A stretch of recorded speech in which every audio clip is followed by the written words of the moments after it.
So very good morning dear members. नमस्कार, आप सभी का स्वागत है, most welcome. Yesterday we have discussed a little bit regarding to the balanced diet in general. Today I want to discuss balanced diet for adults. हमारे काफ़ी लोगों का कहना है कि सर हिंदी का भी यूज किया जाएगा तो ज़्यादा बेनिफिशियल रहेगा लोगों के लिए, तो हम लोग हिंदी और इंग्लिश जहाँ जहाँ ज़रूरत होगी दोनों में बात करेंगे। जैसे बैलेंस डाइट हम लोग कहते हैं तो इसके मतलब वो सारे न्यूट्रिएंट्स, डाइट में वो सारे न्यूट्रिएंट्स होने चाहिए जो हमारे बॉडी को सुचारू रूप से चलाने के लिए ज़रूरत है। In other words, we can say inside our body so many metabolic physiological activities are there. It should be properly maintained along with its anatomy and function. अगर बैलेंस डाइट एडल्ट की बात करें तो कुछ basic facts we wants to know. Basic facts हमें जानना होगा। Normally diet को हम लोग कार्बोहाइड्रेट, प्रोटीन और लिपिड में रखते हैं।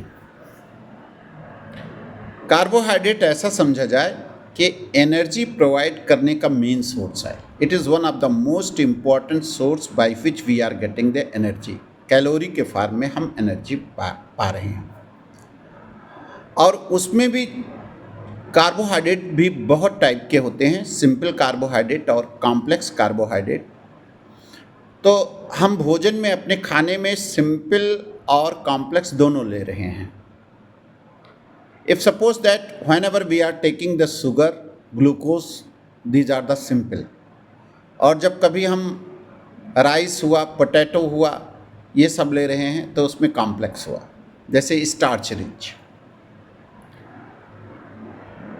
तो कार्बोहाइड्रेट अल्टीमेटली क्या है, जो भी कार्बोहाइड्रेट लेंगे वेदर इट इज सिंपल और कॉम्प्लेक्स, अल्टीमेटली क्या होगा, mainly it will convert into the glucose, और ग्लूकोज से ही हमें एनर्जी प्राप्त होती है। कहने का मतलब ये है कि the main source for energy production is carbohydrate. अब इस कार्बोहाइड्रेट में हमें क्या क्या ध्यान देना है, क्या क्या लेना है। जैसे एडल्ट के लिए बात कर रहे हैं तो it's not necessary that regular we have to take the potatoes. ठीक है, कभी कभी पोटैटो भी लेना है, लेकिन अगर रेगुलर ले रहे हैं तो ये ठीक नहीं है। अगर हम उसमें होल ग्रेन ले रहे हैं खाने में तो इट्स टू मच नाइस। फिर अगर होल ग्रेन, कहने का मतलब whole grain, sometimes we are taking the sprouted things, जैसे स्प्राउटेड, मान लीजिए ग्राम चना ले लिया, स्प्राउटेड ये ले लिया, ग्राउंड नट ले लिया, स्प्राउटेड दिस वन, तो मूंग ले लिया। ये सब कहने का मतलब it is a whole grain. When we are taking the whole grain in sprouted form, it's too much beneficial for us. लेकिन during the meal या खाने के समय, अब जैसे चपाती ले रहे हैं तो गेहूं का है, व्हीट का है, ठीक है मेरे को लेना है, बट उसी के साथ साथ हमें मल्टी ग्रेन चपाती अगर इन्वॉल्व करेंगे तो it will be too much beneficial for health. Multigrain कहने का मतलब क्या है, हो सकता है कि डिफरेंट ज्वार भी हुआ, बाजरा भी हुआ, मेज़ भी हुआ, ग्राम का भी हुआ, इनको जब मिक्स कर देते हैं तो जो कंटेंट हमें चाहिए as a nutrient for the regular need by body to maintain these activities, वो बहुत अच्छे होंगे, उनकी कमी नहीं होने पाएगी। तो कार्बोहाइड्रेट हमारे खाने में होना चाहिए, और वो कार्बोहाइड्रेट हमें नियर अबाउट मिल रहा है रेगुलर, जो मैं वेजिटेबल्स खा रहा हूँ उससे मिल रहा, कुछ फ्रूट्स खा रहा हूँ उससे मिल रहा, जो होल ग्रेन्स ले रहे हैं उससे मिल रहा है। तो ये कार्बोहाइड्रेट का पैटर्न हुआ। दूसरे नंबर पे हम बात कर सकते हैं प्रोटीन्स की। Proteins are major source. जो प्रोटीन्स हैं वो बॉडी को बिल्ड करने में ज़्यादा काम करते हैं। हमारे बॉडी के अंदर so many things are forming. Suppose that there is a formation of enzymes, hormones and a neurotransmitter etc and etc are formed।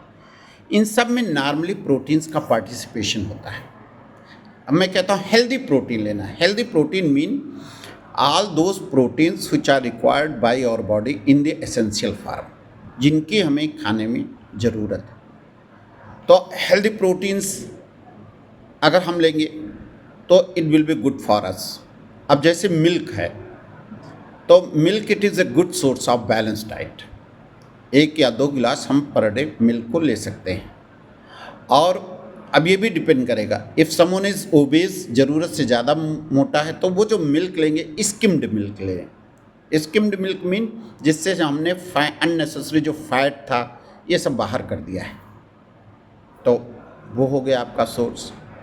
उसके बाद जो भी हम ग्रेन्स ले रहे हैं, खास करके जो पल्सेस ले रहे हैं वो बहुत अच्छा सोर्स है।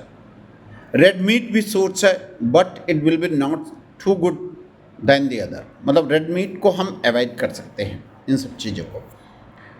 एग ले सकते हैं, उससे भी हमें प्रोटीन को मिल रहे हैं, लेकिन it will be defined 1 2 I like that. तो अगर हम पल्सेस ठीक ठाक ले रहे हैं, उस पल्सेस में भी ये ना हो कि केवल हम अरहर की दाल रहे हैं, नहीं।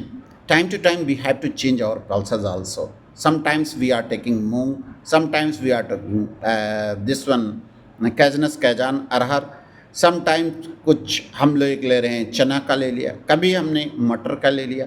Mean multi pulses, if we are involving the multi pulses in our diet then it will be too much nice for our health. तो क्या होगा, एक दूसरे का सप्लीमेंटेशन हो जाता है। किसी पल्स में हो सकता है कोई अमाइनो एसिड की कमी है तो वो दूसरे में मिल जाएगा, इन दिस वे वो बैलेंस कर लेता है।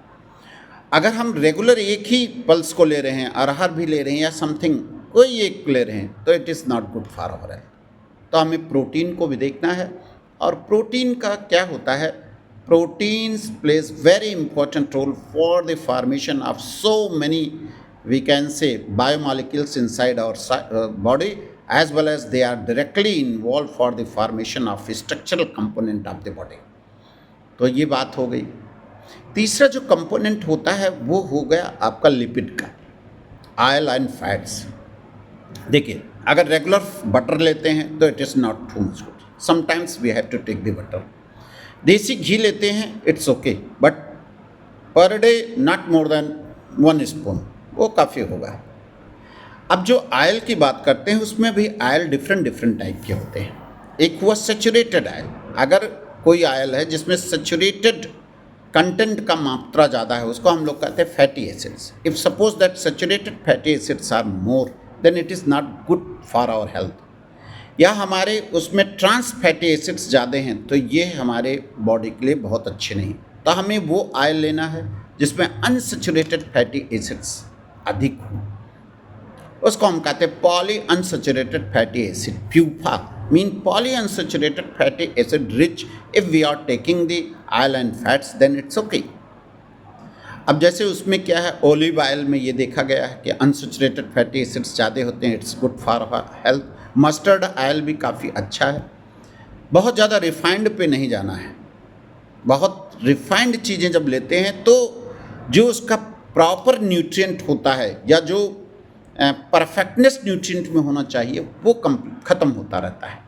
तो डोंट गो फॉर रिफाइंड। बहुत रिफाइंड ही नहीं, ये बहुत रिफाइंड। जैसे अभी राइस ले रहे हैं तो ये नहीं एकदम वाइट राइस होना चाहिए। If it is a brown rice quite good. अगर हम रोटी ले रहे हैं तो ये नहीं white bread, it's not brown bread, it's quite. तो उसमें क्या होता है, उसमें रफेज की भी मात्रा ज़्यादा होती है। तो हमारी जो डाइट होना चाहिए वो रफेज रिच डाइट होना चाहिए। It will be good for health. उसका भी बॉडी में डिफरेंट डिफरेंट टाइप के रोल हैं। तो हमें कार्बोहाइड्रेट उचित मात्रा में, प्रोटीन उचित मात्रा में और लिपिड उचित मात्रा में, साथ ही साथ we have to take the plenty of fruits in our diet. और वो फ्रूट ये नहीं एक हैं, कलरफुल फ्रूट्स हों, डिफरेंट डिफरेंट फ्रूट्स हों, क्योंकि then we will get different type of vitamins, all these things are there.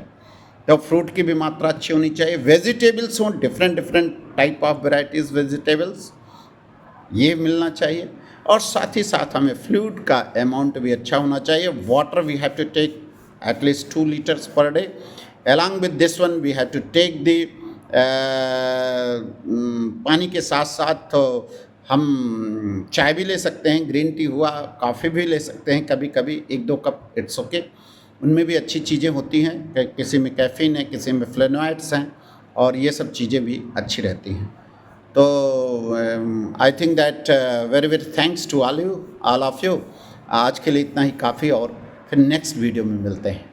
नमस्कार, have a nice day, good day. सभी लोगों को मेरा नमस्कार, थैंक यू।